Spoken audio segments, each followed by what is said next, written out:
I think she hates him.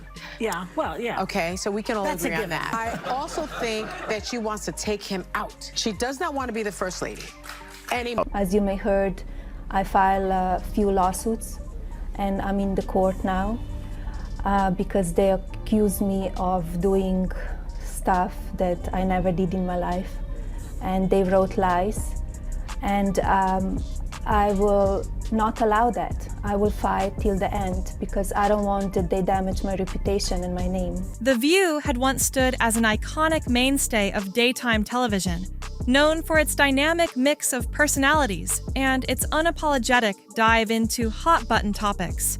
The show became a place where diverse opinions collided, fueling lively debates on everything from pop culture to politics.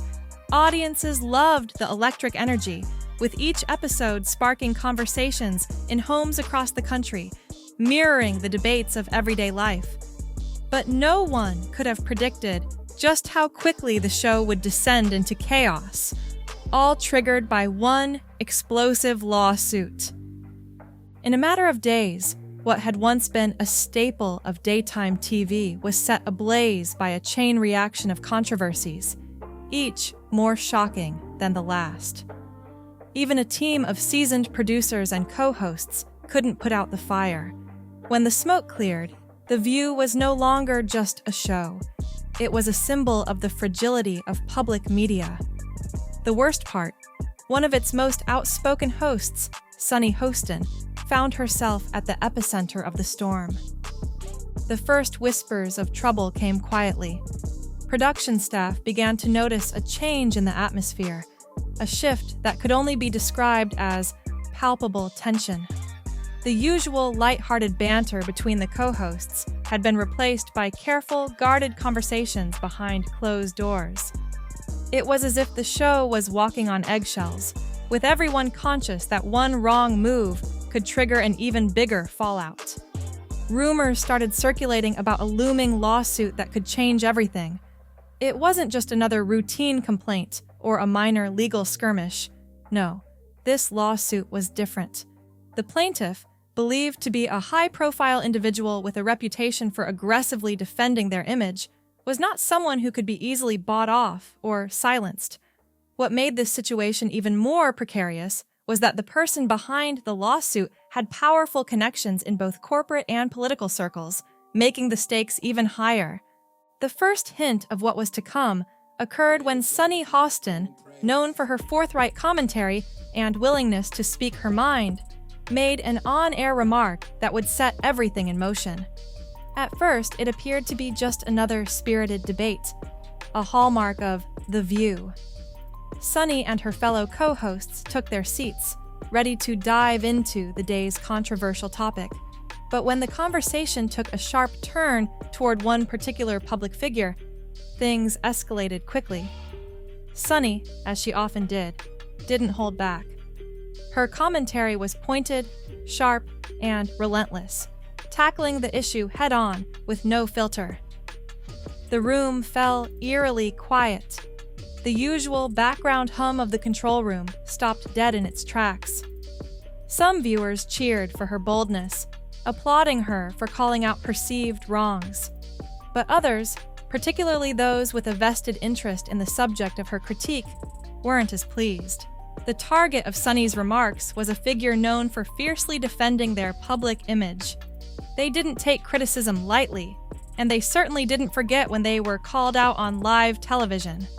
What followed in the days after was the stuff of media firestorms. Social media exploded, with both supporters and detractors weighing in on Sunny's words. Some fans hailed her as a hero for speaking truth to power, while others accused her of crossing a line. The controversy grew, gaining traction not only in the world of television, but in the broader public discourse. No one could have predicted what would come next, as the looming lawsuit started to take shape and threaten everything that The View had built over the years. The fallout from Sunny's fiery remarks continued to intensify. While some rallied behind her, praising her for speaking out against what they saw as injustice, others accused her of going too far, questioning the validity of her claims and accusing her of floating unsubstantiated allegations. Backstage, the shift in mood was palpable. What had once been a lively and carefree environment began to feel fraught with tension and uncertainty. Staff members, who had always been familiar with the show's ebb and flow, started noticing a distinct change in Sunny's demeanor. On one day, she was her usual self, jovial, confident, and quick with a joke. But on the next, she seemed distracted, unable to focus on the day's topics, her usual sharpness replaced with an almost palpable anxiety. It wasn't just Sunny who felt the weight of the situation. Even the other co-hosts started casting furtive glances at each other during segments, as if unsure how to respond to Sunny's growing discomfort. The unspoken question lingered in the air. How much further would this controversy go? What set this particular moment apart from past on-air dramas was the unmistakable presence of legal threats. The whispers that had started in the corridors about the potential lawsuit were no longer rumors. They were beginning to take shape. Sources close to the production team revealed that the high-profile individual Sunny had criticized was preparing to take legal action. This wasn't going to be a small claim.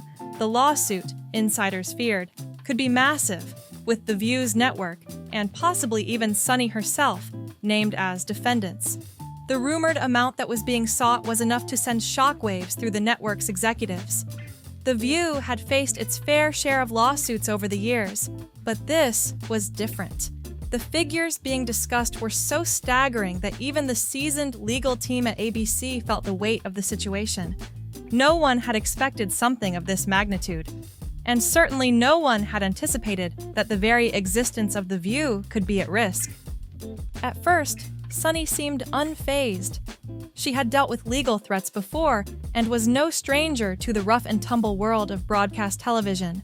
The View had built its reputation on diving headfirst into controversial topics and pushing boundaries, with the assumption that the legal team would keep them in check. But as the days passed, Sunny's usual calm and resolute demeanor started to crack. The first sign came in the form of an official letter from the alleged plaintiff's legal team. This wasn't a tabloid rumor or a social media buzz. It was a formal communication delivered directly to ABC. The letter made pointed allegations about defamatory statements aired on The View. Citing specific segments and transcripts, it demanded not only a public retraction, but also the possibility of significant financial compensation. According to network insiders who got a glimpse of the letter, it was clear this was not a mere warning. It was a serious threat.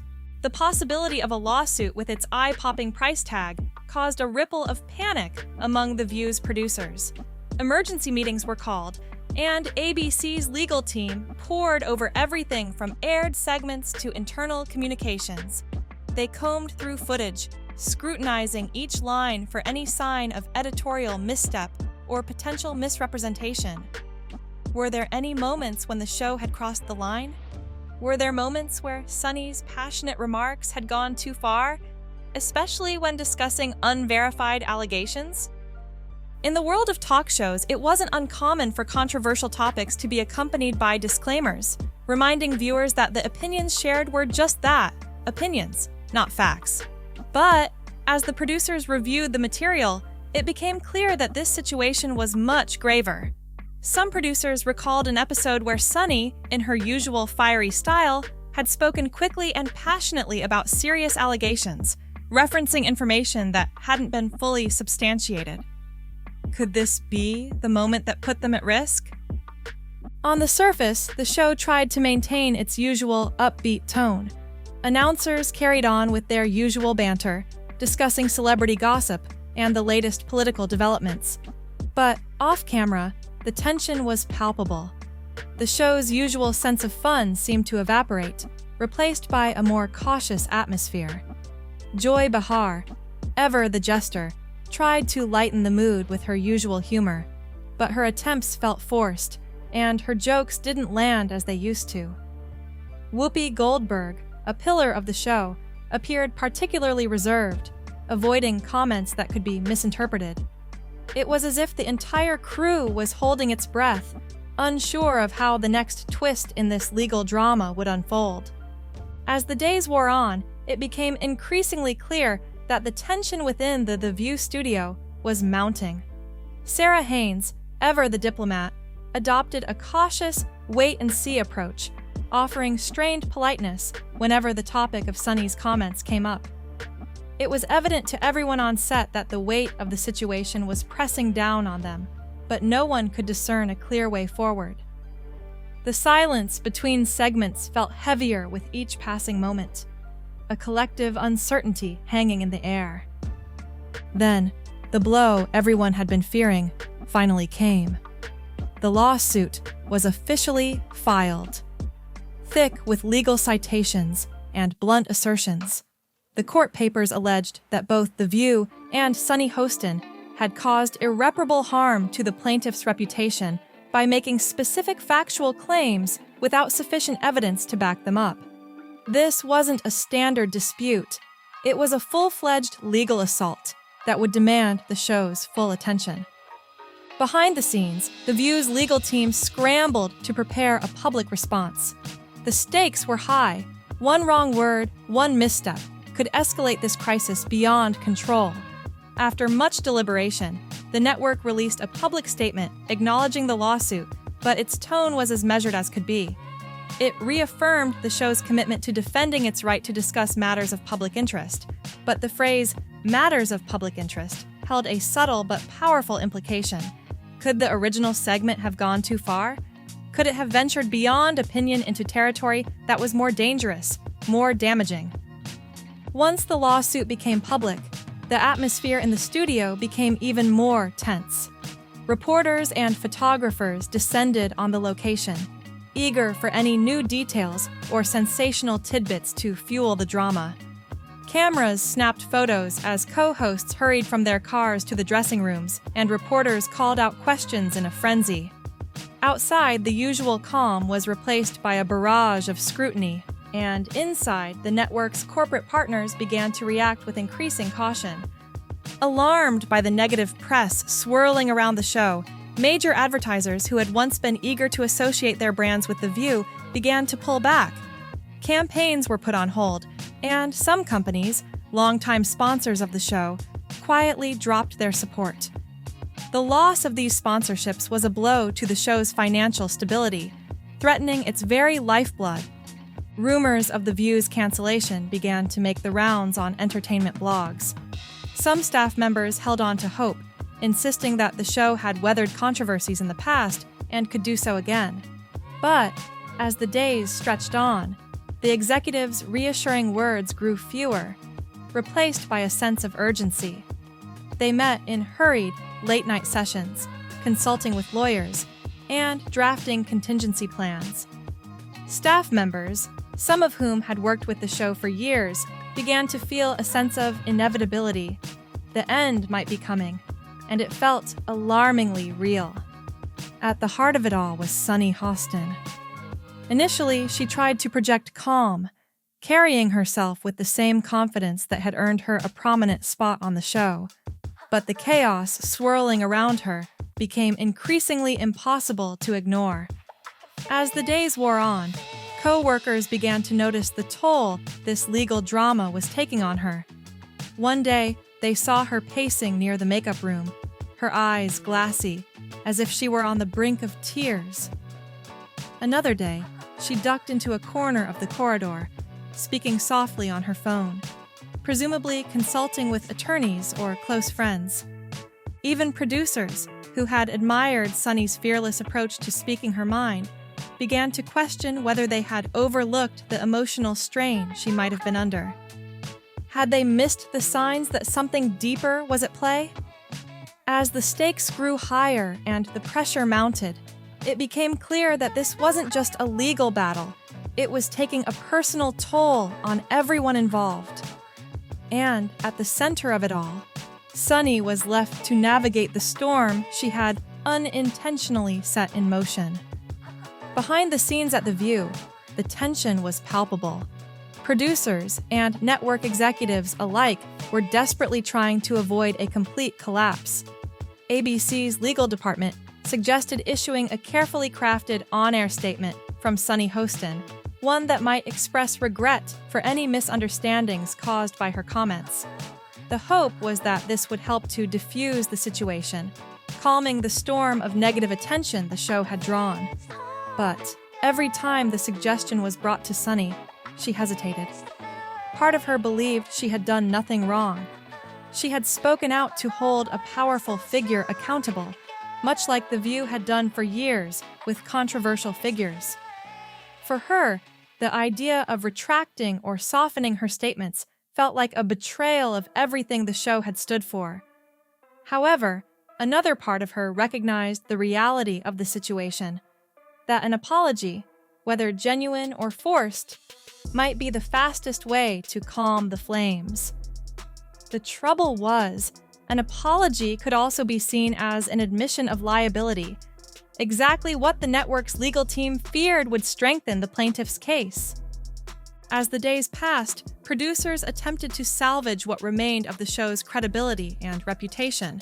They met privately with sponsors, hoping to reassure them that ABC was taking the lawsuit seriously and was committed to addressing the concerns raised. But these attempts proved futile. As soon as one major sponsor, a well-known automotive brand, withdrew its backing, others quickly followed suit. The domino effect was swift and unforgiving, draining the show's financial support and leaving it on the brink. Finally, the network took action. ABC released an internal memo announcing that The View would be entering a temporary hiatus while the network worked through the ongoing legal challenges. Though the memo was careful not to use harsher language, it was widely understood as the first step toward winding down the show completely. The studio hallways, once filled with laughter and activity, grew eerily quiet as staff members began clearing out their desks and personal belongings.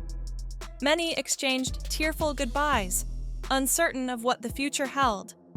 Some held out hope that this was just a temporary setback, a brief pause before the show would return. But the veterans of The View, those who had been with the show through thick and thin, suspected that this hiatus was the beginning of the end.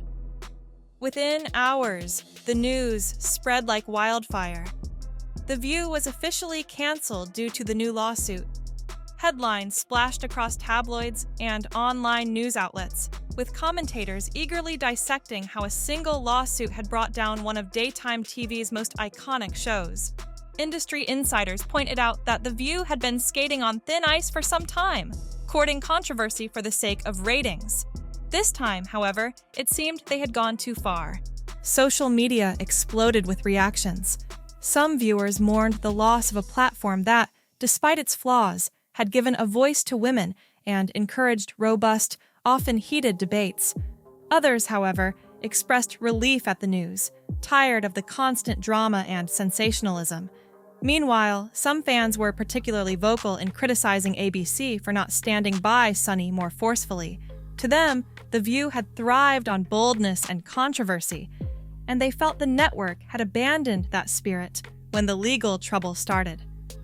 As for Sunny, she became the focal point of much speculation. Insiders revealed that she had not been present on set the day ABC made its announcement. Some claimed she was holed up in lengthy discussions with ABC's legal team, exploring whether she had any legal recourse, or if she could be personally held liable for the damage caused by her comments. Others suggested that Sunny had gone home, possibly in tears, grappling with guilt over the fallout and the fact that her actions might have led to so many of her colleagues losing their jobs. The paparazzi soon confirmed that Sunny had been seen leaving the studio that day, her head down, avoiding the cameras. Her downcast expression fueled rumors that she was overwhelmed by the gravity of the situation. It was a far cry from the confident, fearless woman viewers had come to know on television. The network's public statement on The View's cancellation was brief and to the point. It attributed the show's end to a combination of ongoing legal complexities and strategic programming decisions. While the statement refrained from directly blaming Sunny Hostin, the subtext was undeniable. The lawsuit and the controversy that had preceded it had played a pivotal role in the show's demise. The news spread quickly, and major outlets picked up the story, analyzing it from every angle. Where had The View gone wrong? Could the co-hosts have done more to shield themselves from the legal fallout? And, perhaps most pressing, what did Sunny's downfall signal for all talk shows that had relied on provocative claims and bold opinions to generate ratings? In the days that followed, tabloids dove into the more personal aspects of the drama. One article focused on Sunny's final moments on the set of The View, painting a vivid picture of her emotional state as she entered her dressing room. It described her carefully removing personal photographs from the mirror and pausing to look around, clearly distressed. An unverified video taken by a staff member soon went viral. The footage showed Sunny hugging a producer in the hallway, tears streaming down her face. The headline read, "Sunny Hostin's tearful goodbye," and it set off a wave of reactions on social media. People were divided. Some scorned her for appearing to play the victim, accusing her of exaggerating her emotions for sympathy. Others, however, empathized, pointing out how easy it was to cross an invisible line when working in the high-pressure world of heated, hot topic discussions. The public was consumed by the fallout, and the debate over Sunny's role in the show's collapse continued to simmer. Meanwhile, the lawsuit didn't simply vanish with The View's cancellation. It trudged on. ABC's attorneys were left to navigate depositions and negotiations, all aimed at minimizing the damage. The nature of the disputed remarks remained sealed under legal confidentiality, but news outlets speculated that they involved extremely delicate personal allegations, claims that the plaintiff insisted had been broadcast as fact. As the case dragged on, Sunny and her legal team braced themselves for a lengthy legal battle, one that could overshadow her career for months or even years. As the days turned into weeks, fans noticed a noticeable silence from Sunny's typically active social media accounts. She posted occasionally about charitable causes or shared nostalgic throwback photos, but there were no updates or comments about the lawsuit or the end of The View. When entertainment journalists reached out for comment, they found her unreachable or received only cryptic responses through a spokesperson. Some speculated that Sunny was quietly strategizing for a potential second act, perhaps planning a podcast or online show to rebuild her career. Others believed she was simply laying low, trying to avoid stirring the pot and potentially inflaming the lawsuit further. Regardless of the reason for her silence, it was clear that Sunny had become a figure of intense scrutiny, with the public's curiosity about her next move only growing stronger. The other co-hosts, on the other hand, responded in different ways. Joy Behar expressed regret over how everything had unfolded, but stopped short of pointing fingers. Whoopi Goldberg made a brief statement, expressing her disappointment that the long-running show had come to such an abrupt end, but she chose not to delve into the specifics of the legal troubles. Sarah Haynes, ever the quiet observer, kept mostly to herself, turning her attention to family matters and personal projects. Though none of the co-hosts directly blamed Sunny for the downfall of The View, it was clear that the legal chaos had taken a toll on all of their careers. What had once been a powerhouse in daytime television had now become a cautionary tale about the risks of crossing legal lines in the pursuit of ratings and controversy. And as the dust settled, it remained to be seen how Sunny would weather the storm, and whether The View would ever return to its former glory. Offers for new roles trickled in for Sunny, though they came cautiously. No production company wanted to risk another public meltdown. In media circles, the cancellation of The View sparked widespread reflection and concern. For decades, the show had been a prime example of pushing boundaries in daytime television, delving into politics headfirst, offering comedic jabs at powerful personalities, and rarely holding back on strong opinions.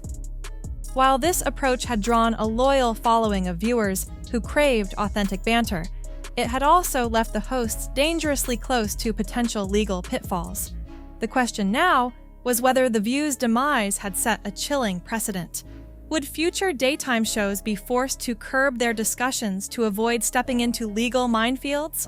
Commentators on talk radio, online platforms, and cable news had a field day dissecting the drama. Some argued that the downfall of The View was the inevitable result of a format that thrived on controversy. They contended that any talk show encouraging unfiltered commentary about major public figures was always at risk of a lawsuit, particularly in the current climate. Others, however, believed this was an extreme case, pointing out that The View had navigated close calls before. This time, however, the show collided with a plaintiff who was determined and resourceful enough to see the case through to the end. For many loyal fans, the cancellation of The View felt like the loss of a piece of cultural history. They remembered how the show had begun, with a mission to bring together multiple generations of women discussing a wide range of topics, from pop culture to major political debates. Over time, it evolved into a ratings powerhouse, but also a lightning rod for controversy. The sudden end left a vacuum in daytime programming. While other similar shows existed, none had the same legacy or longevity that The View possessed. As the lawsuit continued to unfold, major publications published scathing editorials about the precarious position talk shows occupy, especially when they blur the line between commentary and fact. Legal analysts weighed in on defamation standards, reminding the public that in order for a defamation lawsuit to succeed, a plaintiff must prove that the statements made were both false and harmful, and that the defendant either knew they were false or acted with reckless disregard for the truth. Whether Sunny's impassioned remarks met this legal threshold remained to be seen. The courts would eventually decide, but the anticipation alone kept the public riveted. In the final analysis, the official cancellation of The View, triggered by that high-profile lawsuit, stood as one of the most dramatic events in recent television history. From the first hints of legal threats to the day executives pulled the plug, the story unfolded in a whirlwind of tension, speculation, and behind-the-scenes negotiations.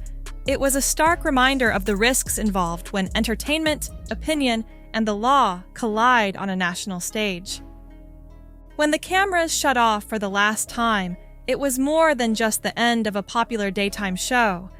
It was the abrupt conclusion of a broadcasting institution that had shaped cultural conversations for years. The staff dispersed, co-hosts parted ways, and a quiet emptiness settled over the once lively set. Only time will tell if Sunny Hostin or any of her former colleagues will fully recover from the shockwaves of The View's downfall. The defamation case remains a looming reminder of how a single lawsuit, supported by influential backers, can topple even the most established brands. While the set of The View now sits dark and empty, its cancellation will be remembered as a sobering milestone in media history. It illustrated the delicate balance between championing free-ranging commentary and protecting a show from the legal perils that arise when a well-known figure decides to fight back. For those who once tuned in daily, the memory of that lively roundtable persists. Now it is tinged with the poignant knowledge that The View's final chapter arrived far more suddenly than anyone could have imagined. The iconic show, which once dominated the landscape of daytime television, left behind a legacy that will be discussed for years to come. Its cancellation will forever serve as a cautionary tale, a reminder of the fragile line between pushing boundaries and courting danger in the unpredictable world of live television. Thanks for watching! Don't forget to like, comment, and subscribe for more stories like this. See you in the next one!